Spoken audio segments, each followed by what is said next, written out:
Hello. नमस्कार दोस्तों। आप सब कैसे हैं? आई होप आप सब बहुत बेहतरीन होंगे, बहुत शानदार होंगे, बहुत जानदार होंगे, बहुत मज़ेदार होंगे। और आप लोगों की तैयारी भी बहुत शानदार, जानदार और मज़ेदार चल रही होगी, ऐसी मैं आशा करता हूँ। ठीक है मेरे प्यारे दोस्तों, अभी हम लोग बात कर रहे हैं डबल ए को लेकर के। ठीक है, जिनका भी डबल ए का पेपर है, जिनका भी एसएससी सीजीएल 2022 बढ़िया गया है, जिनका भी लगभग 130 प्लस मार्क्स आ रहा है, उन सभी दोस्तों को डबल ए की तैयारी करनी चाहिए। डबल ए का फुल फॉर्म होता है असिस्टेंट ऑडिट ऑफिसर या फिर असिस्टेंट अकाउंट्स ऑफिसर, है ना मेरे प्यारे दोस्तों। ये एसएससी सीजीएल का सबसे ऊंचा पोस्ट होता है। और अगर देखा जाए तो इसमें आप लोगों का इस पोस्ट को तो मैं मिनी आईएएस कहता हूँ, है ना। आईएएस का छोटा भाई है, बहुत पावरफुल पोस्ट है। और हर किसी का सपना होता है एसएससी, जो भी एसएससी एस्पिरेंट्स होते हैं, एसएससी का सीजीएल क्वालिफाई करते हैं, हर किसी का सपना होता है कि डबल ए पेपर की तैयारी करें, डबल ए बने, है ना। तो मेरे प्यारे दोस्तों, डबल ए पेपर की अगर बात करते हैं तो डबल ए पेपर में आपका 40 क्वेश्चन रहता है।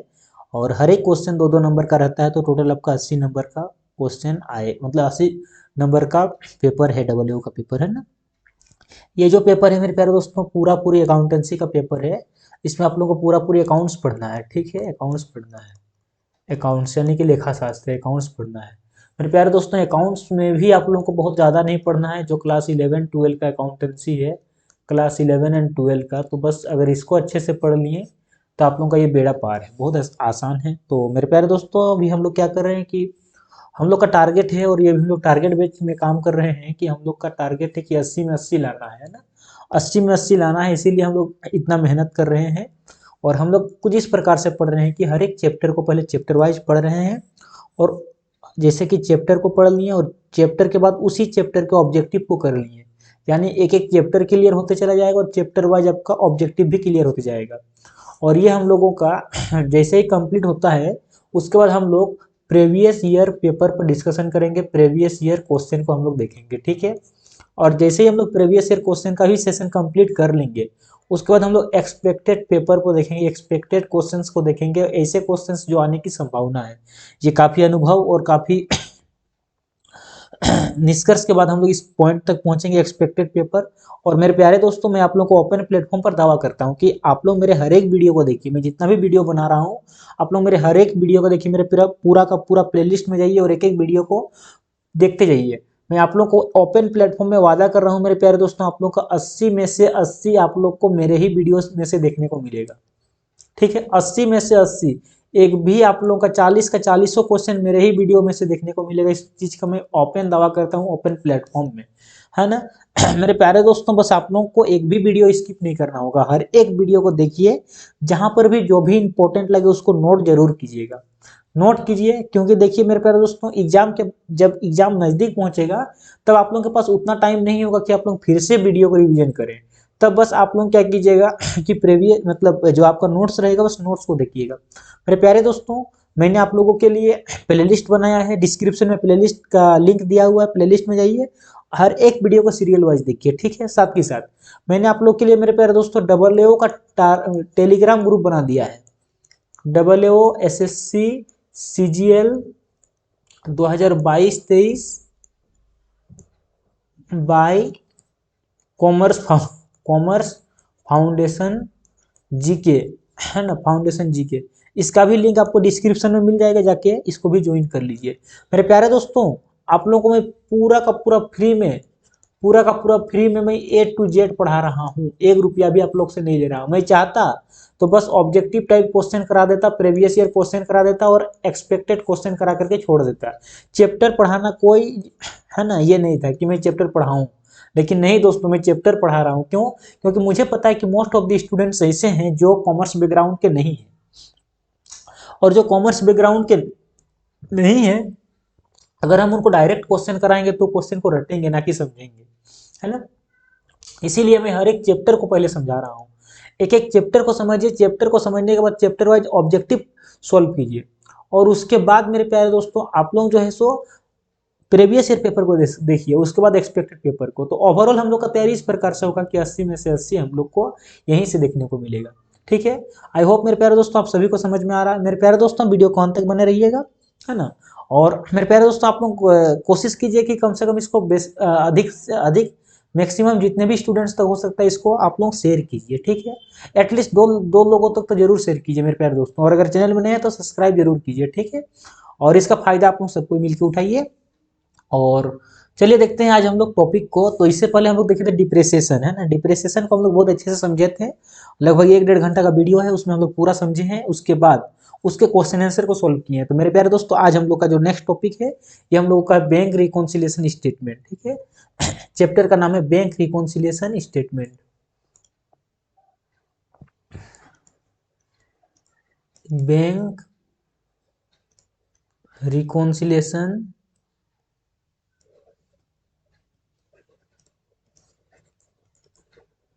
स्टेटमेंट। रुकिए मैं पेन का कलर चेंज कर देता हूं, इसमें क्लियर नहीं है।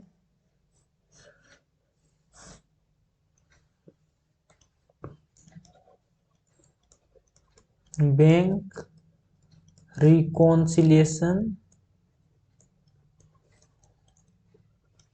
स्टेटमेंट। मेरे प्यारे दोस्तों इसको हिंदी में कहते हैं बैंक समाधान विवरण। बैंक समाधान विवरण, ठीक है। मेरे प्यारे दोस्तों ये हम लोगों का रहा चैप्टर का नाम। अब देखिए हम लोग एक एक चीज को पूरा डिटेल समझते हैं, और लगभग आधे घंटा या 1 घंटा का, आधा घंटा पौने घंटा का वीडियो बनेगा। कितना देर का बनेगा मुझे भी नहीं पता, मैं अभी बस बना ही रहा हूँ। तो हम लोग इस प्रकार से देखेंगे कि पूरा कॉन्सेप्ट क्लियर हो जाएगा। अगर आधा घंटा आप लोग टाइम दे दिए तो आप लोग का एक चैप्टर क्लियर हो जाएगा, है ना। देखिए मेरे प्यारे दोस्तों, अगर हम लोग बात करते हैं कि जब भी हम लोग बैंक में अकाउंट ओपन कराते हैं, यानी कि बैंक में खाता खोलाते हैं, क्या करते हैं, बैंक में हम लोग जैसे ही खाता ओपन कराते हैं, क्या करते हैं, खाता ओपन कराते हैं। तो हम लोग का जैसे ही खाता ओपन होता है तो हम लोग को 3 चीज मिलता है ना। 3 चीज क्या क्या मिलता है। एक तो मिलता है हम लोगों को पासबुक। क्या मिलता है, पासबुक मिलता है। एक मिलता है हम लोग को चेकबुक,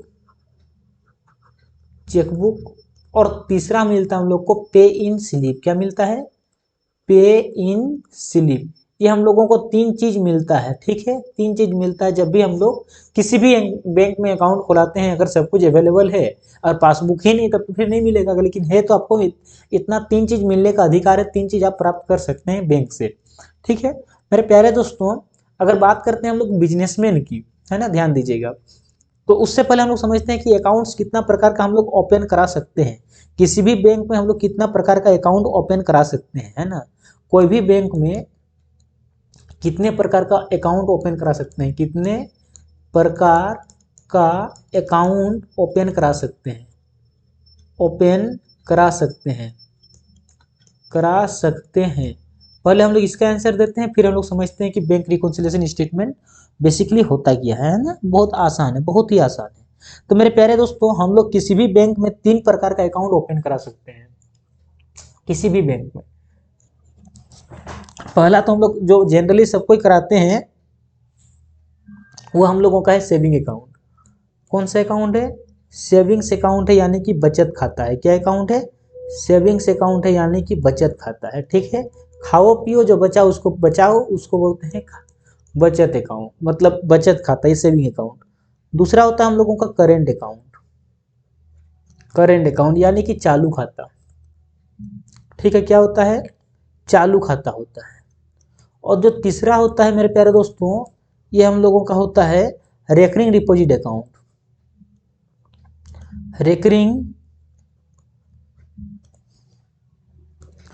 रेकरिंग डिपॉजिट अकाउंट, है ना। रेकरिंग डिपॉजिट अकाउंट इसको बोलते हैं हम लोग आवर्ती जमा खाता, जमा खाता, ठीक है। तो हम लोग मोस्टली 3 टाइप का खोलाते हैं। और एक होता है फिक्स डिपॉजिट, है ना, लेकिन वो वाला बहुत कम है। हम लोग मैक्सिमम ही 3 टाइप का अकाउंट खोलाते हैं, और वो भी 3 टाइप नहीं, मैक्सिमम हम लोग 2 टाइप का, ये और ये, पहला और दूसरा, है ना। तो जितने भी हम लोग सैलरीड पर्सन है, या फिर जो भी हम लोग थोड़ा बहुत धन बचाते हैं अपना काम, और जो भी अपने कारोबार से या हो, या फिर अपने मेहनत से जो भी हम लोग को पैसा मिलता है उसमें से अगर कुछ पैसा बचाते हैं तो वो हम लोग का कौन सा अकाउंट खोल के हम लोग बचाते हैं, सेविंग अकाउंट खोल करके बचाते हैं, ठीक है। अगर हम लोग बात करते हैं बिजनेसमैन की, तो जितने भी बिजनेसमैन होते हैं जो बहुत सारा लेन देन एक दिन में करते हैं, है ना, एक एक दिन में बहुत सारा लेन देन करते हैं। तो वैसे बिजनेसमैन मोस्टली क्या खुलाते हैं, वे लोग सारे के सारे लगभग करेंट अकाउंट खुलाते हैं, करेंट अकाउंट, ठीक है, जिसको बोलते हैं चालू खाता, चालू खाता खुलाते हैं, है ना, चालू खाता। तो मेरे प्यारे दोस्तों, अगर कोई चालू अकाउंट खुलाता है ना, ठीक है, तो इनको भी पासबुक मिलेगा, एकदम मिलेगा, पक्का मिलेगा, पासबुक मिलेगा, ठीक है, पासबुक मिलेगा। हम लोग धीरे धीरे देखिए कहानी के तौर पर, हम लोग कहानी की मदद से, कहानी की सहायता से, कहानी के द्वारा हम लोग उस बैंक रिकॉन्सिलेशन स्टेटमेंट पर घुसने का प्रयास कर रहे हैं, उधर घुसेंगे, देखिए धीरे धीरे उधर घुस जाएंगे, देखिए कैसे, है ना। देखिए हम लोग को पासबुक मिलता है, बिल्कुल मिलता है। अच्छा, पासबुक में आप लोग देखे होंगे कि हम लोग को पासबुक मिलता है, हम लोग लेन देन करते हैं ना, लेकिन जब भी हम लोग पासबुक को अप टू डेट कराते हैं, अप टू डेट कि हम मेरा अप टू डेट कर दीजिए, तो मैक्स आजकल तो ऑनलाइन का दुनिया हो गया कि आजकल तो आप ऑनलाइन अपने फ़ोन से अपने अकाउंट और बैलेंस चेक कर सकते हैं, मिनी स्टेटमेंट निकाल सकते हैं, सब कुछ कर सकते हैं। लेकिन अगर कुछ दिन पीछे जाएँ तो जब हम लोग के पास ये सब सिस्टम नहीं था, तो हम लोग क्या कराते थे, अप टू डेट कराते थे, पासबुक को अप टू डेट कर दीजिए। तो हम लोग अक्सर पाते थे कि मशीन खराब है, क्या है, मशीन खराब, एकदम बिल्कुल देहाती भाषा में समझने का प्रयास कीजिए। मशीन क्या है, मशीन खराब है, मशीन खराब है। और मेरे साथ भी ऐसा ऐसा हुआ है बहुत बार कि हम एक एक साल तक, एक एक साल तक क्या हुआ कि मेरा अप टू डेट हुआ ही नहीं, एक एक साल तक अप टू डेट हुआ ही नहीं। एक डेढ़ साल बाद कब पता नहीं हुआ, कि बहुत दिन बाद हुआ, है ना, मेरे साथ खुद ऐसा घटना घटा है। अच्छा, अब समझिएगा, अगर हम लोग बात करते हैं बिजनेसमैन का, तो बिजनेसमैन अगर सारे चीज़ों को पासबुक के द्वारा ही समझे, और ऐसा होता है कि मशीन खराब है, मान लेते हैं कि 2 महीना से अप टू डेट हुआ ही नहीं है, और 2 महीना के बीच में एक बिजनेसमैन, मान लेते हैं बिजनेसमैन राम है, इस राम ने कम से कम मान लेते हैं कि 2 महीना के बीच में करोड़ों का बिजनेस किया है, करोड़ों का लेन देन किया है, और पासबुक में इसका एकदम एंट्री नहीं हुआ है। तो ये तो आदमी धोखा खा जाएगा, भाई मेरा कितना पैसा लेन देन हुआ, कितना पैसा बचा है, कितना क्या हुआ, कितना क्या हुआ। यानी कि पासबुक पे, है ना, पासबुक में हमेशा अप टू डेट नहीं होता है, जिस कारण से बिजनेसमैन अपने पास से क्या रख लेगा, केसबुक रख लेगा। मेरे दोस्त, मेरे प्यारे दोस्तों, समझिए हम केसबुक और पासबुक में कैसे कैसे एंट्री करा रहे हैं, ठीक है। एक रहेगा बैंक के पास, जिसको देखिए, एक रहेगा पासबुक जिसमें एंट्री करने का बैंक को अधिकार है, लेकिन एक जो है बिजनेसमैन अपने पास रख सकता है, जिसका नाम होगा केसबुक, और इसमें एंट्री करने का अधिकार किसको पास है, इसमें बिजनेसमैन के पास। यानी कि मान लेते हैं राम है तो राम के पास है, इसमें राम चाहे तो लिख सकता है, लेकिन चाहे भी तो राम जो है पासबुक में नहीं लिख सकता। क्यों? क्योंकि पासबुक में लिखने का अधिकार, पासबुक में एंट्री करने का अधिकार ओनली और ओनली बैंक को है, लेकिन केसबुक जो है अपने पास एक मेंटेन करके रख सकता है। और ये क्यों रखता है, ध्यान दीजिएगा, ये जो रखता है, क्योंकि देखिए जो भी ट्रांजेक्शन करेगा बैंक के साथ, जो भी बैंक में ट्रांजैक्शन होगा, उस ट्रांजैक्शन को अपने पास अपना रिकॉर्ड रखने के लिए एक केसबुक मेंटेन करेगा। बात समझिए हम क्या बोल रहे हैं। जैसे कि मान लेते हैं कि 10,000 रुपये डिपॉजिट किया, 10,000 तो डिपॉजिट हो गया, ठीक है, लेकिन पासबुक में अप टू डेट नहीं हुआ, तो क्या कर लेगा, अपने केसबुक में इसको अप टू डेट करके रख लेगा, अपने अपने से लिख लेगा कि चलो भाई हमने 10,000 रुपये जमा किया, फलाना डेट को हमने, मान लेते हैं कि है ना, आज 15/1/2023 को 10,000 रुपये जमा किया, ठीक है। इस प्रकार से कहीं पर निकाला तो अपने पास, यानी कि अपना रिकॉर्ड अपने पास रखने के लिए एक अकाउंट मेंटेन करेगा, जिसका नाम क्या है, केसबुक। अच्छा, जो बैंक के पास है उसका नाम क्या है, पासबुक। मेरे प्यारे दोस्तों, आप समझते हैं हम लोग इस टॉपिक को, हम लोग का टॉपिक का नाम है bank reconciliation statement, bank reconciliation statement, sorry, bank समाधान विवरण। तो इसमें बेसिकली होता क्या है, समझिएगा, इसमें अभी वही होता है जो हम समझाए हैं, अभी हम जो समझाए वही होता है। एक होता है केसबुक और एक होता है पासबुक, और हम लोग का मेन काम क्या है, दोनों को मिलान करना।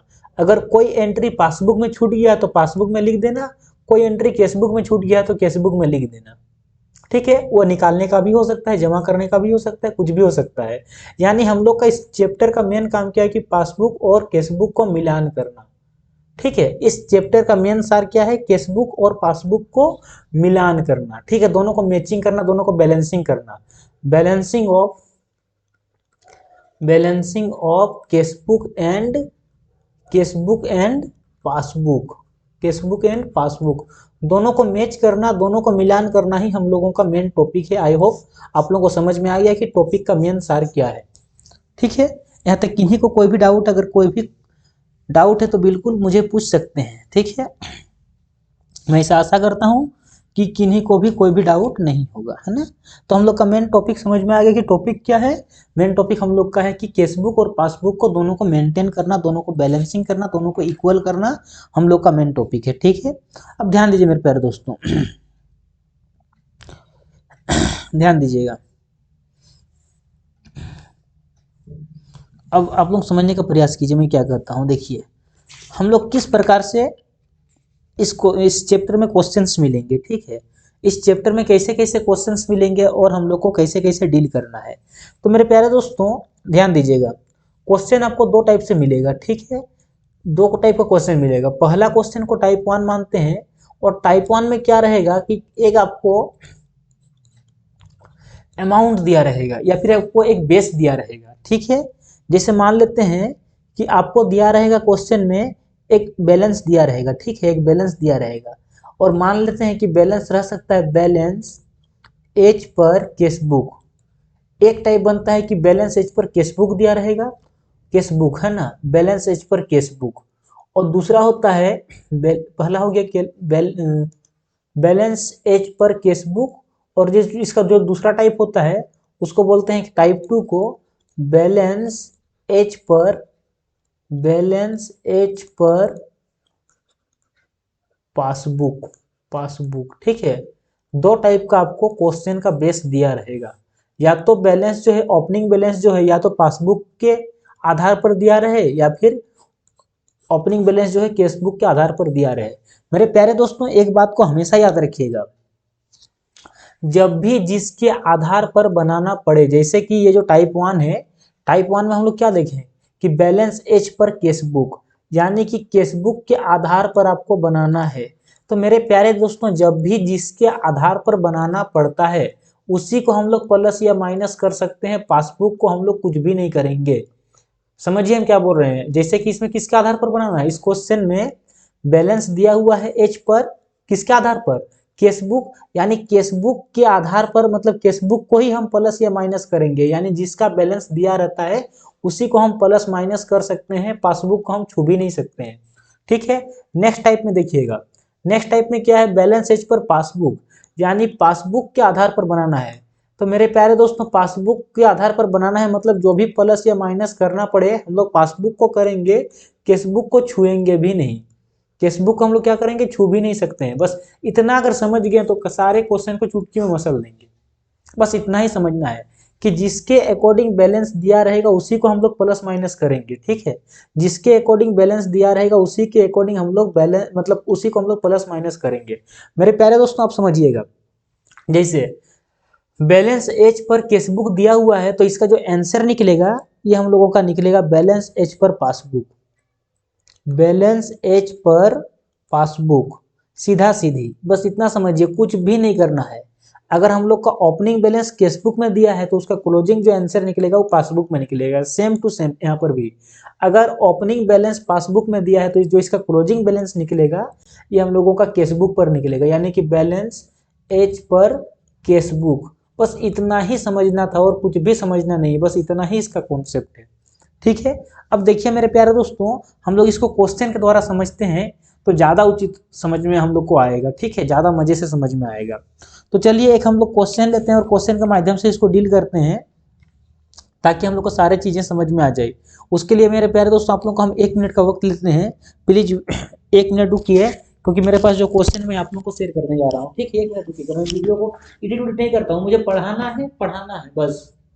मुझे ये नहीं देखना है कि मैं एडिट करूंगा कि बीच में फिर ये करूंगा, वैसा कुछ नहीं, मुझे पढ़ाना है। अगर स्टूडेंट से मैं 5 मिनट मांग भी लिया तो कोई गलती नहीं किया, बिल्कुल। मैं आप लोगों के लिए 5 मिनट रुकिए, अब 2 मिनट रुकिए, मैं क्वेश्चन आप लोगों को दिखा रहा हूँ, फिर हम लोग क्वेश्चन को मिलकर सोल्व करते हैं। 1 सेकंड रुकिएगा।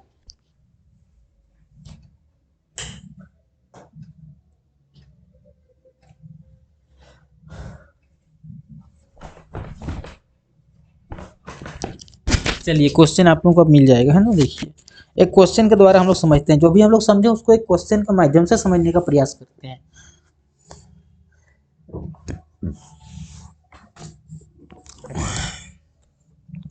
1 सेकंड रुकिएगा।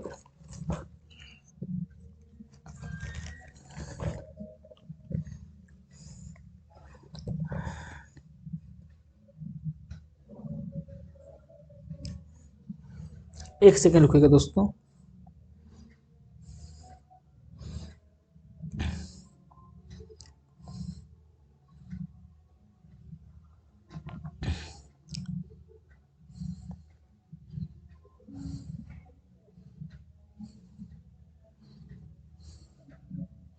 देखिए दोस्तों, आप लोग सोचेंगे कि मैं कौन सा बुक को प्रीफर करता हूँ क्वेश्चन लेने के लिए, है ना।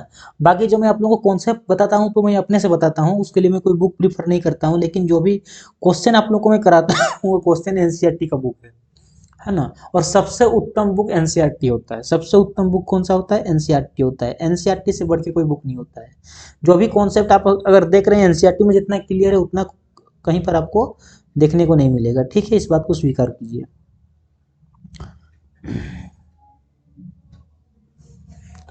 देखिए दोस्तों, आप लोगों को एक क्वेश्चन में दिखा रहा हूँ, ठीक है। एक क्वेश्चन दिखा रहा हूँ, इसको हम लोग चलिए मिलकर बनाते हैं।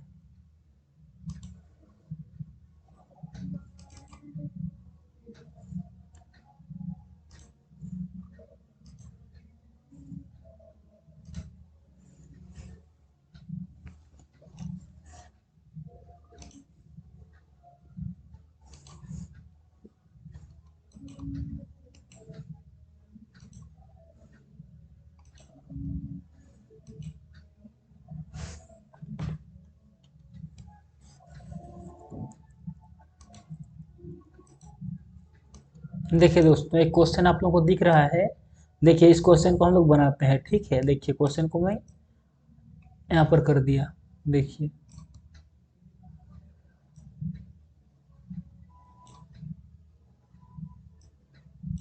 आई होप आप लोगों को क्वेश्चन पूरा का पूरा दिख रहा होगा, ठीक है। चलिए, इस क्वेश्चन को हम लोग बनाते हैं। देखिए, क्वेश्चन को पढ़िए आराम से। देखिए, पूरा इंग्लिश और हिंदी दोनों दिया हुआ है ना। एक लाइन इंग्लिश हिंदी का ऊपर में कट गया है, लेकिन इंग्लिश में पूरा प्रॉपर है। देखिए क्या कहा गया है। द केसबुक ऑफ रमेश, एक रमेश है, उसका केसबुक दिया गया है। और उसका देखिए क्या दिया है, शो बैलेंस। बैलेंस शो कर रहा है 790 रुपया, है ना। विच डिज नॉट एग्री, वह एग्री नहीं है। किस चीज को लेकर, ध्यान दीजिएगा।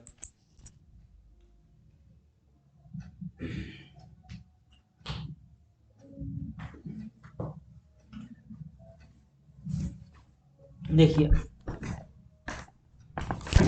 देखिए दोस्तों, है ना, वो एग्री नहीं है। उसका देखिए 790 रुपया दिख रहा है, लेकिन उससे वो एग्री नहीं है। और वो जो उसका 790 रुपया दिया गया है, वो किसके हिसाब से दिया गया है ना, देखिएगा। और शो द बैलेंस इतना from the following particulars a certain balance as per pass, है ना। Balance as per passbook, particular a certain in the balance as per passbook, ठीक है, ध्यान दीजिएगा। देखिए, पासबुक के हिसाब से हम लोग को उसको बनाना है, ध्यान दीजिए। और क्या क्या कहा जा रहा है क्वेश्चन में, क्या कहा जा रहा है, ध्यान दीजिएगा। कि पहला पॉइंट में चेक बैंक में जमा किया, परंतु बैंक ने अभी तक उसे जमा नहीं किया है, ध्यान दीजिएगा, है ना। दूसरा पॉइंट कहा जा रहा है कि चेक निर्गमित किया गया, परंतु भुगतान के लिए प्रस्तुत नहीं किया गया है। बिल्कुल सही। और बैंक बे पासबुक में नाम किया गया, किंतु रोकड़ वही में नहीं हुआ है। बिल्कुल। देखिए, समझिए, जो क्वेश्चन है, इसमें क्वेश्चन में कहा गया है, देखिए, बहुत अच्छा क्वेश्चन है। और इस क्वेश्चन को हम लोग बेसिक क्वेश्चन है, इसको हम लोग अच्छा क्वेश्चन मतलब बेसिक क्वेश्चन बोलते हैं, ठीक है। बेसिक क्वेश्चन है। देखिए, हम लोग को क्या निकालना है, हम लोग को निकालना है, क्वेश्चन में स्पष्ट बोल दिया है कि हम लोग को सर्टेन करना है बैलेंस एच पर पासबुक। हम लोग को बैलेंस एच पर पासबुक निकालना है ना मेरे प्यारे दोस्तों। अगर हम लोग को बैलेंस एच पर पासबुक आंसर निकालना है, तो देखिए, मैंने आप लोगों को बताया था कि अगर हम लोग को आंसर निकालना है बैलेंस एच पर पासबुक, यानी इस क्वेश्चन को हम लोग को स्टार्ट करना होगा बैलेंस एच पर केसबुक लेकर के। जब केसबुक को लेकर के स्टार्ट करेंगे तब जाके आंसर निकलेगा पासबुक में। और जस्ट इसका उल्टा, अगर हम लोग स्टार्ट करते हैं पासबुक को लेकर के तो आंसर निकलेगा केसबुक में। क्वेश्चन का डिमांड क्या है, क्वेश्चन का डिमांड है बैलेंस, आपको सर्टेन करना है बैलेंस एज पर पासबुक, यानी कि आपको पासबुक के हिसाब से आंसर निकालना है। अगर पासबुक का आंसर निकालना है तो क्वेश्चन में हम लोग को बैलेंस एज पर केसबुक लेकर के चलना होगा, ठीक है। आई होप समझ में आ रहा होगा आप लोगों को। तो चलिए, सबसे पहले हम लोग बनाना प्रारंभ करते हैं। देखिए, क्वेश्चन इधर है और हम लोग यहाँ पर समझेंगे, फिर हम लोग यहाँ पर इसको बनाएंगे। तो सबसे पहले हेडिंग लिखना पड़ता है कि बैंक रिकॉन्सिलेशन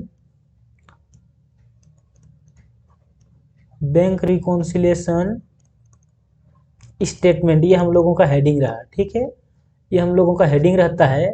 और यहाँ पर लिखते हैं एज ऑन, अगर कोई तारीख दिया है तो लिखेंगे और नहीं दिया है तो डॉट डॉट दे करके छोड़ देंगे। उसके बाद हम लोग फॉर्मेट बनाएंगे। देखिए इस प्रकार से फॉर्मेट बनता है। देखिए इस प्रकार से हम लोग फॉर्मेट बनाते हैं।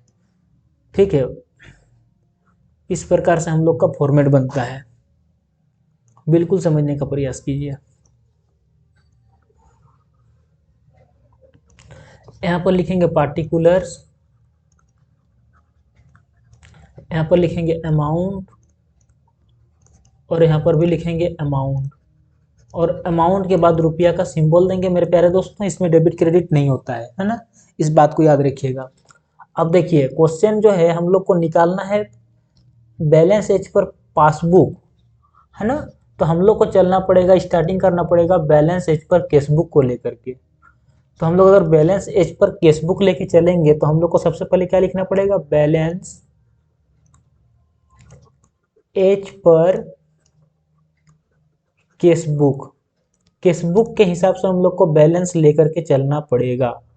और देखिए कितना दिया हुआ है, तो ध्यान दीजिएगा, हम लोग को दिया है 790 रुपया। कितना दिया है, 790 रुपया।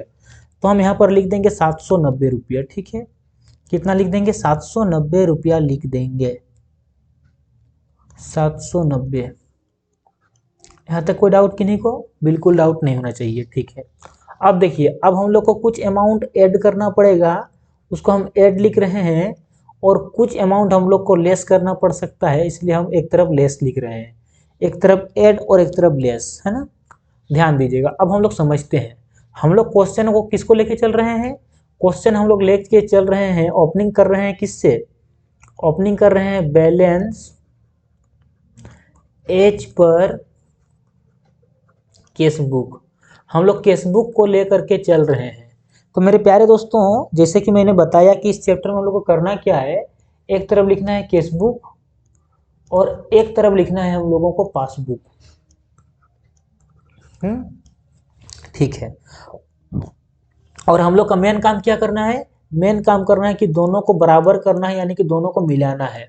हम लोग का यही इस चैप्टर का मेन काम है, दोनों को मिलावन करना है, मिलावट करना, मिलान करना है, बैलेंसिंग करना है। दूसरी बात, जिसके अकॉर्डिंग चलेंगे, जैसे कि इस क्वेश्चन में हम लोग केसबुक के अकॉर्डिंग चल रहे हैं, तो जो भी प्लस या माइनस करना पड़े हम लोग केसबुक को ही करेंगे, पासबुक को हम लोग छू भी नहीं सकते हैं।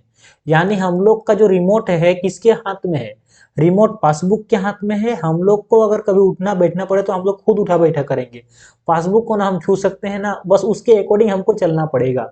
अगर वहाँ बढ़ा तो हमें भी बढ़ाना पड़ेगा, वहाँ घटा तो हमें भी घटाना पड़ेगा। बिल्कुल सही। अब देखिए पहला पॉइंट कहा जा रहा है, ध्यान दीजिएगा, कि चेक पेड इनटू बैंक।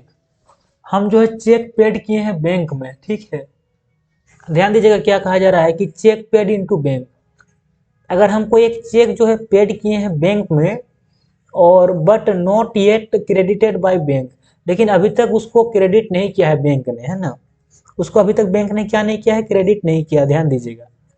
अच्छा, जब भी हम मान लेते हैं कि हम एक चेक जमा किए बैंक में, तो हम तो ये सोच लिए होंगे कि मेरा 215 रुपये का अगर हम चेक जमा किए तो मतलब मेरा 215 रुपये बढ़ गया, ऐसा हम मान के चलेंगे, क्योंकि केसबुक मेरे पास है।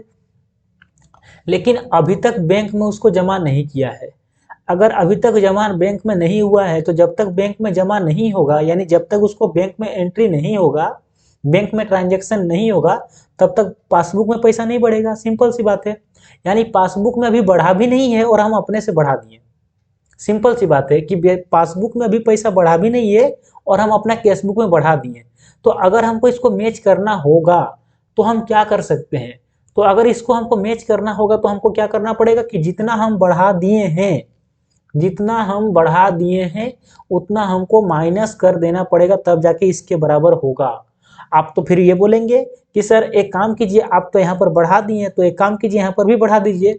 लेकिन मैंने क्या कहा कि हम जिसके अकॉर्डिंग चल रहे हैं, जैसे कि हम केसबुक के अकॉर्डिंग चल रहे हैं तो जो भी प्लस या माइनस करना पड़े केसबुक में ही कर सकते हैं, पासबुक को हम छू भी नहीं सकते हैं, तो हम यहाँ पर नहीं बढ़ा सकते हैं। क्यों? क्योंकि हम पासबुक के हिसाब से नहीं चल रहे हैं, हम जिसके हिसाब से चल रहे हैं उसी को छेड़खानी कर सकते हैं। यानी कि हम केसबुक के हिसाब से चल रहे हैं तो केसबुक में ही जितना हम प्लस किए हैं उतना हम माइनस कर देंगे, तब जाके ये दोनों बराबर बराबर हो जाएगा। आई होप आप लोगों को समझ में आ रहा होगा। तो हम क्या करेंगे, माइनस कर देंगे, और माइनस का मतलब होता है लेस। तो अगर हम लेस करेंगे तो क्या लिखेंगे उसको हम, जो हम लोगों का ट्रांजेक्शन हुआ था, हम बोल सकते हैं कि चेक डिपॉजिट इनटू बैंक या फिर paid into bank, paid into bank but not credited. लेकिन अभी तक बैंक ने उसको क्रेडिट नहीं किया है। कितना रुपया का था, 215 रुपया का था, तो 215 रुपया हम अपना माइनस कर लिए, जितना प्लस किए थे उतना माइनस करके बराबर कर दिए। सिंपल सी बात है। चलिए देखते हैं नेक्स्ट घटना कब घट, नेक्स्ट में क्या कहा जा रहा है कि चेक निर्गमित किया गया है, हम चेक इशू किए हैं, ठीक है। हम देखिए नेक्स्ट, इसका ताल्लुका अगला से नहीं होगा, ये हर एक में अपना अपना अलग अलग कॉन्सेप्ट लगेगा, कॉन्सेप्ट एक ही लगेगा, लेकिन 215 के साथ इसका कोई संबंध नहीं है अभी। दूसरा पॉइंट को देखिए, चेक निर्गमित किए परंतु उसे भुगतान के लिए प्रस्तुत नहीं किया गया। जैसे कि हम चेक इशू किए हैं 255 का, तो हम तो ये सोच लिए कि 255 रुपया मेरा बैंक में पैसा घट गया, लेकिन अभी तक 255 रुपया यहाँ पर नहीं घटा है। क्यों? क्योंकि जब तक उस चेक को बैंक में प्रस्तुत नहीं किया जाएगा सेकेंड पर्सन के द्वारा, तब तक उतना खाता में मेरा पैसा माइनस नहीं होगा। यानी हम तो यहाँ पर माइनस कर दिए, लेकिन अभी तक ओरिजिनल में बैंक में माइनस नहीं हुआ है। तो अगर हमको इसके बराबर करना है तो क्या करना होगा, जितना माइनस किए उतना प्लस कर देंगे, तब जाके दोनों बराबर बराबर हो जाएगा। तो हमको प्लस करना होगा, और प्लस करने का मतलब होता है ऐड करना। तो हम ऐड कर देंगे, ठीक है, हम क्या कर देंगे, ऐड कर देंगे। तो ऐड में लिखेंगे कि चेक इशूड, पहला point, cheque issued but not presented for payment, presented for payment, लेकिन पेमेंट के लिए प्रस्तुत नहीं किया गया। कितना का था, 255 का था। आई होप समझ में आ गया होगा। चलिए देखते हैं नेक्स्ट क्या घटा है। 3 तारीख को कौन सा घटना घटा है। बैंक बही पासबुक में नाम किया गया किंतु रोकड़ बही में लिखा नहीं हुआ है 5 रुपया। देखिए इसने बैंक चार्ज काट लिया 5 रुपया पासबुक में, लेकिन अभी तक हमको केसबुक में उसका कोई एंट्री नहीं हुआ है। तो अगर इसके बराबर करना है तो हमको भी इसमें 5 रुपया माइनस करना पड़ेगा, यानी माइनस यानी लेस करना होगा। क्या करना होगा दूसरा नंबर पे bank charge, bank charges, bank charges 5 रुपया हमको इसमें भी माइनस करना पड़ेगा, ठीक है। चलिए देखते हैं नेक्स्ट 4 नंबर को। बैंक द्वारा 10 रुपया ब्याज दिया गया, लेकिन उसको हम नहीं लिखे हैं। देखिए बैंक ने अगर ब्याज दिया तो बैंक में पासबुक में लिख दिया 10 रुपया प्लस कर दिया, लेकिन अभी तक हम उसको प्लस नहीं किए हैं। तो इसके बराबर करने के लिए हमको भी 10 रुपया प्लस करना पड़ेगा, है ना। तो सॉरी, तो हम क्या करेंगे, ऐड कर देंगे, add bank interest, bank interest 10 रुपया। नेक्स्ट ध्यान दीजिएगा, 5वां नंबर, बैंक द्वारा उगाही किए गए लाभांश प्रविष्टि बही में नहीं हुई है, ध्यान दीजिएगा, है ना। पासबुक में कहीं से हमको लाभांश मिल गया, यानी कि डिविडेंड मिल गया। तो डिविडेंड मिल गया मतलब पासबुक का पैसा बढ़ गया, लेकिन अभी तक हम कैशबुक में नहीं बढ़ाए हैं। तो इसके बराबर करने के लिए हमको कैशबुक में भी बढ़ाना पड़ेगा, यानी ऐड करना होगा। Dividend receive, dividend received amount कितना था, अमाउंट से 150। तो इस प्रकार से हम लोग जितना भी एंट्री था सबको बैठा दिए, और कोई ट्रांजेक्शन नहीं हुआ है, 5 ही को था। अब देखिए जितना भी प्लस करने वाला है प्लस करके बाहर लिखेंगे। तो कितना हो रहा है, 5, इन सबको प्लस करके बाहर लिख रहे हैं। 5 5 10 और 11, 3 और 1 4, कितना हुआ 415 रुपया। जोड़ने पर कितना हो रहा है, 5 0 7 4 11 और 1 12, 1205 रुपया, ठीक है, 1205 रुपया। अब देखिए माइनस करने वाला को भी जोड़ करके बाहर लिखेंगे। तो अगर इन दोनों को जोड़ के बाहर लिख रहे हैं तो कितना हो रहा है, 220 रुपया हो रहा है। लेकिन ये माइनस करने वाला है क्योंकि लेस है, लेस है। तो इसमें हम इतना माइनस कर देंगे, जो बचेगा हम लोगों का कितना बचा, देखिए 5 तो बचा ही बचा, 8 बचा, यहाँ पर देखिए 9 बचा, 985 रुपया, यही हम लोगों का आंसर कहलाएगा। ठीक है, यही हम लोगों का आंसर है। और मेरे प्यारे दोस्तों आंसर कैसे लिखेंगे, ध्यान दीजिएगा। जैसे कि क्वेश्चन किसमें था, स्टार्टिंग हुआ था बैलेंस एज पर केसबुक में, तो जो आंसर निकलेगा ये हम लोगों का निकलेगा बैलेंस एज पर पासबुक, और ये पॉजिटिव बैलेंस है इसलिए हम इसको क्रेडिट कर देंगे। ठीक है, पॉजिटिव निकल गया इसलिए हम लोग इसको क्या कर देंगे, ब्रैकेट में क्रेडिट कर देंगे CR। तो मेरे प्यारे दोस्तों इस प्रकार से हम लोग बैंक रिकॉन्सिलेशन स्टेटमेंट बनाते हैं, और इसमें हम लोग कैसे बनाए, बैलेंस एज पर केसबुक के हिसाब से बनाए। मेरे प्यारे दोस्तों चलिए एक क्वेश्चन हम लोग बनाते हैं बैलेंस एज पर पासबुक के हिसाब से, ताकि हर एक कॉन्सेप्ट क्लियर हो जाए और इसके बाद कुछ बचेगा नहीं, है ना। और उसके बाद हम लोग नेक्स्ट में हम लोग इसके ऑब्जेक्टिव टाइप क्वेश्चन को सोल्व करेंगे। ठीक है, तो चलिए एक क्वेश्चन हम लोग लेते हैं और उसको हम लोग बनाते हैं बैलेंस एज पर पासबुक के हिसाब से। मेरे प्यारे दोस्तों आप लोग से मैं फिर से 2 मिनट चाहूंगा क्वेश्चन दिखाने के लिए, 2 मिनट का वेट कीजिएगा प्लीज।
चलिए दोस्तों आप लोग को क्वेश्चन दिखेगा, ठीक है।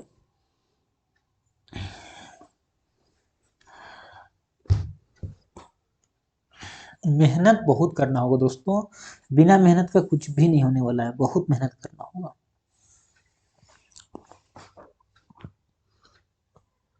चलिए आप लोग को मैं नेक्स्ट क्वेश्चन दिखाता हूँ।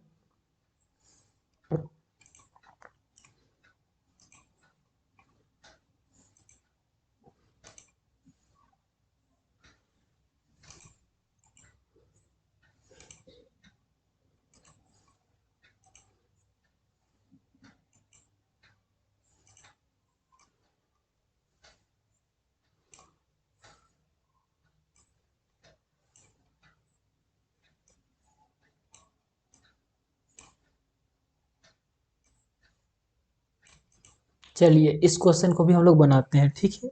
देखिए इस क्वेश्चन में क्या कहा गया है, इस क्वेश्चन में कहा गया है कि देखिए 31 मार्च 2018 को एक कंपनी का पासबुक का जमा शेष दिया है। यानी इस बार क्या हुआ है ना, कि इस बार आपको बैलेंस एज पर पासबुक दिया है, तो हम लोग को निकालना होगा बैलेंस एज पर केसबुक निकालना होगा। ठीक है, सिंपल सी बात है, इस बार उल्टा कर दिया। तो चलिए कोई बात नहीं, हम लोग बनाते हैं, नस्ते नाबूद कर देते हैं चीज़ों को, हवा हवाई कर देते हैं, है ना। तो चलिए बनाते हैं। तो ऊपर में सबसे पहले हम लोग को लिखना पड़ेगा बैंक रिकॉन्सिलिएशन स्टेटमेंट। क्या लिखना पड़ेगा, bank reconciliation, bank reconciliation statement, bank reconciliation statement, ठीक है। और अगर तारीख रहेगा तो तारीख लिखते हैं, जैसे एज ऑन, अगर डेट दिया है, देखिए क्वेश्चन में डेट दिया हुआ है 31 मार्च 2018, तो अगर तारीख है तो तारीख लिखेंगे 31 मार्च 2018, और अगर नहीं रहता तो डॉट डॉट दे करके छोड़ देते हैं, कोई दिक्कत नहीं था।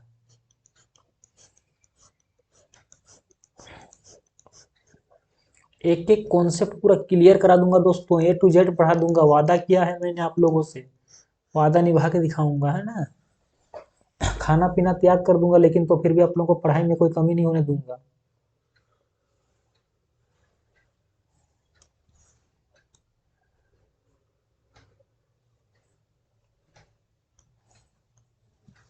चलिए यहाँ पर लिखते हैं पार्टिकुलर्स, यहाँ पर लिखते हैं अमाउंट, यहाँ पर भी लिखते हैं अमाउंट, यहाँ पर भी रुपया का सिंबल और यहाँ पर भी रुपया का सिंबल। देखिए दोस्तों, एक तरफ होता है हम लोगों का अच्छा, इस बार हम लोग को पासबुक के हिसाब से बनाना है ना, तो एक तरफ लिखेंगे पासबुक और एक तरफ लिखेंगे क्या, केसबुक। जो भी हमको प्लस माइनस करना पड़े हम पासबुक को करेंगे, केसबुक को छू भी नहीं सकते, क्योंकि जिसके अकॉर्डिंग चलते हैं उसी को हम लोग प्लस माइनस कर सकते हैं, बाकी वाला को हम छू भी नहीं सकते हैं। ठीक है, बिल्कुल सही। तो देखिए पहला क्या दिया गया है, चलिए पेन का कलर चेंज कर देता हूँ, और दिया है कि देखिए पासबुक का बैलेंस दिया गया है 1,15,000 है ना, पासबुक का बैलेंस क्रेडिट बैलेंस दिया गया है 1,15,000। तो सबसे पहले हम लोग क्या लिखेंगे, balance as per passbook, passbook दिया है और कितना दिया हुआ है, क्रेडिट बैलेंस है ना, कितना दिया है 1,15,000, तो हम 1,15,000 यहाँ पर लिख देंगे। ठीक है, उसके बाद हम ऐड लिखेंगे और कुछ जगह छोड़ करके हम लेस लिखेंगे। क्यों, क्योंकि जो जोड़ने वाला रहेगा उसको ऐड में लिखेंगे और जो माइनस करने वाला रहेगा उसको हम लेस में लिखेंगे। ठीक है, अब देखते हैं, देखिए क्या क्या हुआ है। तो सबसे पहला पॉइंट पढ़िए, on comparing sum with cashbook ही फाइंड चेक वर्थ इतना rupees is issue and close of the year और केस इतना। ध्यान दीजिएगा क्या कहा गया, कहा गया कि उसने क्या किया है ना, कि रोकड़ बही से मिलान करने पर उसके अंत में पाया कि 30,000 का चेक जारी किया गया है ना, 30,000 का चेक जारी किया गया है। तो जैसे ही हम 30,000 का चेक इशू किए हैं, सिंपल सी बात है, 30,000 का चेक जारी किया है, लेकिन उसको अप्रैल 2018 में भुनाया गया। जो हम लोग बात कर रहे हैं मार्च का, तो मार्च के बाद आता है अप्रैल, यानी कि उसको अभी तक भुनाया नहीं गया है। तो जैसे ही हम चेक इशू किए तो हम ये सोच लिए, क्योंकि मेरे पास क्या है, मेरे पास केसबुक है, हम एंट्री इसी में कर सकते हैं, है ना। तो हमने सोचा कि 30,000 रुपया माइनस हो गया, क्योंकि मैंने किसी को चेक दे दिया तो मेरा खाता से पैसा घट गया, ये सोच के हम केसबुक में एंट्री कर दिए।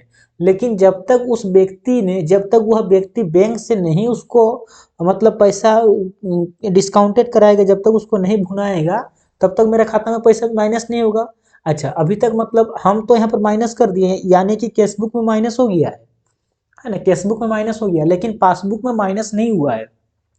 और हमको अगर इसके बराबर करना होगा तो कैसे माइनस होगा, तब हमको पासबुक में भी 30,000 माइनस करना पड़ेगा। आप तो बोलेंगे कि एक काम कीजिए ना सर, कि आप जो 30,000 माइनस कर दिए, 30,000 फिर से प्लस कर दिए, तो मेरे प्यारे दोस्तों हम क्या बोले कि जिसके अकॉर्डिंग चल रहे हैं उसी को प्लस माइनस कर सकते हैं, यानी कि हम पासबुक के अकॉर्डिंग चल रहे हैं तो पासबुक को ही प्लस माइनस करके हमको इसको मैच करना होगा। यानी कि हम अगर पासबुक में 30,000 माइनस कर दिए तो ये दोनों बराबर बराबर हो जाएगा, माइनस करना पड़ रहा है ना, तो माइनस करना पड़ रहा है तो हम लेस में लिखेंगे। कहाँ लिखेंगे, लेस में लिखेंगे।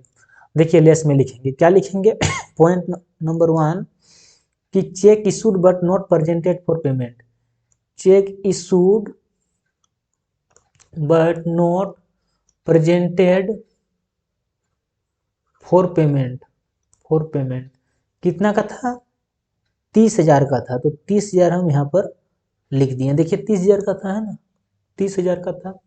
ठीक है, उसके बाद देखिए क्या कहा गया, उसने 30,000 का नगद और चेक बैंक में जमा किए थे, उसने 30,000 का नगद और चेक बैंक में जमा किया है। तो बैंक में जमा किया तो ये सोच के किया कि भाई मेरा बैंक में पैसा बढ़ गया 30,000 रुपया, 30,000 बढ़ गया। लेकिन ध्यान दीजिए उसमें क्या हुआ है, जिसमें से 7,000 का चेक उपस्थित किए जाने पर अप्रतिष्ठित कर दिया गया। हम तो सोचे कि मेरा 30,000 बढ़ गया, लेकिन मेरा क्या हुआ है, ध्यान दीजिएगा कि 7,000 रुपया हम ज्यादा बढ़ा, लेकिन देखिए हम सोचे कि मेरा 30,000 रुपया बढ़ गया, लेकिन मेरा 23,000 ही प्लस हुआ है, 7,000 रुपया अभी तक प्लस नहीं हुआ है, प्लस नहीं हुआ है। ये तो हम यहाँ सोच लिए, लेकिन पासबुक में अभी तक प्लस नहीं हुआ है। तो अगर पासबुक में भी हमको उसको मैचिंग करना पड़ेगा तो क्या करना होगा, 7,000 रुपया हमको पासबुक में भी प्लस करना पड़ेगा। और प्लस करना पड़ रहा है मतलब ऐड करना पड़ रहा है, तो ऐड कर देंगे हम, है ना, ऐड कर देंगे। ऐड में क्या लिखेंगे हम कि cheque deposit into bank but not credited. कितना रुपया का? 7,000 रुपया का। तो 7,000 हमको यहाँ पर लिखना पड़ेगा। आई होप आप लोगों को समझ में आ गया होगा, और नहीं आया तो कमेंट बॉक्स में कमेंट कीजिएगा, मैं आप लोगों को और अच्छा से समझाऊंगा। ऐसे मैं अच्छा से ही समझा रहा हूँ लेकिन और डिटेल बताऊंगा, ठीक है। चलिए यहाँ तक हम लोग समझ गए, यहाँ तक। अब देखिए यहाँ से पढ़िए। बैंक ने उसके खाते में 1,000 रुपया ब्याज जमा किया। बैंक ने क्या किया, ध्यान दीजिएगा, बैंक ने किया मतलब अगर बैंक ने किया तो ये बात बैंक को पता है ना। ये बात किसको पता है? बैंक को पता है। बैंक ने क्या किया कि इंटरेस्ट के नाम पर 1,000 रुपया जमा कर दिया, लेकिन अभी तक हमको केसबुक में नहीं पता है ना, क्योंकि केसबुक तो मेरे पास है, ठीक है। यानी अभी तक इसमें 1,000 रुपया माइनस नहीं हुआ है। तो अगर इसका मैचिंग हमको करना है तो कैसे मैचिंग करेंगे? जितना प्लस किए उतना फिर से माइनस कर देंगे, तब जाके इन दोनों का मैच, मतलब दोनों मैच कर जाएगा। बोलेंगे सर अगर यहाँ पर प्लस हुआ तो यहाँ पर भी प्लस कर दीजिए ना, तब तो मैच करेगा। लेकिन अगर हम यहाँ पर प्लस करेंगे तो हम क्या बोले कि हम लोग जिसके अकॉर्डिंग चल रहे हैं उसी को प्लस माइनस कर सकते हैं। हम लोग केसबुक के अकॉर्डिंग नहीं ना चल रहे हैं कि हम केसबुक को प्लस माइनस कर सकते हैं। हम लोग पासबुक के अकॉर्डिंग चल रहे हैं, तो जो भी प्लस या माइनस करना पड़े पासबुक को ही कर सकते हैं, सिंपल सी बात है। तो हम पासबुक में क्या कर देंगे, 1,000 रुपया माइनस कर देंगे, और माइनस का मतलब लेस होता है, तो हम लेस कर देंगे, ठीक है। तो देखिए क्या करेंगे हम, बैंक इंटरेस्ट हम 1,000 रुपया लेस कर देंगे। आई होप आप लोगों को समझ में आ रहा होगा। चलिए यहाँ तक हम लोग को समझ में आ गया। अब देखिए 300 कमीशन प्रभारित किया है ना, 300 रुपये कमीशन प्रभारित किया, यानी कमीशन मिला है ना। तो अगर 300 रुपये प्रभारित हुआ कमीशन, यानी कि 300 रुपया यहाँ पर प्लस हुआ है, 300 रुपया यहाँ पर प्रभारित। इंग्लिश पढ़ते हैं, देखिए इंग्लिश में क्या कहा गया है। अच्छा, प्रभारित मतलब चार्ज काटा, सॉरी चार्ज काटा है ना। देखिए तो प्लस नहीं माइनस हो गया, क्योंकि बैंक ने जो है 300 रुपया काट लिया, 300 रुपया काट लिया, लेकिन अभी तक हमको केसबुक में उसका आइडिया नहीं है, केसबुक में पता चला नहीं है। यानी केसबुक में हम सोच के रखे हैं कि मेरा 300 रुपया प्लस ही, अभी तक माइनस नहीं हुआ है, लेकिन यहाँ पर एक माइनस कर दिया। तो अगर हमको इसका मैचिंग कराना है तो क्या करना होगा, अगर हमको इसका मैचिंग करना होगा तो हमको भी जितना माइनस किए उतना हमको फिर से मतलब पासबुक में जितना माइनस हुआ उतना उसको फिर प्लस करना होगा, तब जाके ये दोनों मैच कर जाएगा, यानी ऐड करना होगा। तो अगर ऐड करना होगा, ऐड करना होगा तो हम ऐड में लिख देंगे बैंक चार्जेज 300 रुपया, ठीक है। तो इस प्रकार से जितना भी आइटम था, जितना भी लेन देन था, सबको हम लोग कर दिए। अब देखते हैं कि प्लस वाला क्या हो रहा है और माइनस वाला। तो देखिए प्लस वाला को दोनों को जोड़ के बाहर लिखेंगे तो कितना होगा, 7,300 होगा, और इसके साथ इसको ऐड कर देंगे तो कितना होगा, 003, 7 5 12, 2 और 1,22,300 है ना, 1,22,300। और माइनस करने वाला को भी, लेस को भी, दोनों को जोड़ के बाहर लिखेंगे तो कितना हो रहा है, 31,000 हो रहा है। अब क्या करेंगे, इसमें इसको माइनस कर देंगे और हम लोग का जो आंसर बचेगा कितना, 3 हुआ, 3 हुआ ना, 3 हुआ, 1 होगा और 9 होगा, 91,300। तो यही 91,000 हम लोग का 300 इसका सही आंसर होगा। और आंसर किस नाम से आएगा, तो मेरे प्यारे दोस्तों जो क्वेश्चन का स्टार्टिंग था, आंसर उसका ऑपोजिट निकलेगा, ठीक है, ध्यान दीजिएगा। इसको हम 2 लाइन से बंद करते रहे, देखिए इस प्रकार से 2 लाइन से बंद। तो आंसर किस में निकलेगा, बैलेंस एज पर केसबुक का हिसाब से इसका आंसर निकलेगा। तो आई होप मेरे प्यारे दोस्तों आप लोगों को 2 क्वेश्चन समझाएं, दोनों क्वेश्चन बनाए, समझ में आ गया होगा। और अगर नहीं आया तो एक बार वीडियो को दोबारा देखिए, तो फिर भी समझ में ना आए कमेंट कीजिएगा, है ना, जरूर कमेंट कीजिएगा, मैं इसका सॉल्यूशन और अच्छा से बताऊंगा। चीज़ों को मिश्री की तरह, मक्खन की तरह पढ़ा दूंगा, घबराने की कोई बात नहीं है। हाँ, पहला बार आप लोग देख रहे हैं, थोड़ा सा कैलकुलेटिव है, थोड़ा कॉन्सेप्ट समझना पड़ता है, जो कि आप लोगों को समझ में है ना, क्योंकि कॉमर्स बैकग्राउंड का नहीं है, जिस कारण से थोड़ा सा तकलीफ हो सकता है, पर कोई बात नहीं, मैं समझाऊंगा, दोबारा समझाऊंगा अगर नहीं समझ में आया तो, ताकि सारा कॉन्सेप्ट क्लियर हो जाए। तो मेरे प्यारे दोस्तों इसी प्रकार से हम लोग को करना पड़ता है। एक आता है ओवरड्राफ्ट केस। तो ओवरड्राफ्ट केस आप लोग के सिलेबस में उतना ज़्यादा इंपॉर्टेंट नहीं है। अब हम लोग इस नेक्स्ट वीडियो में इसके ऑब्जेक्टिव टाइप क्वेश्चन को करेंगे, ठीक है।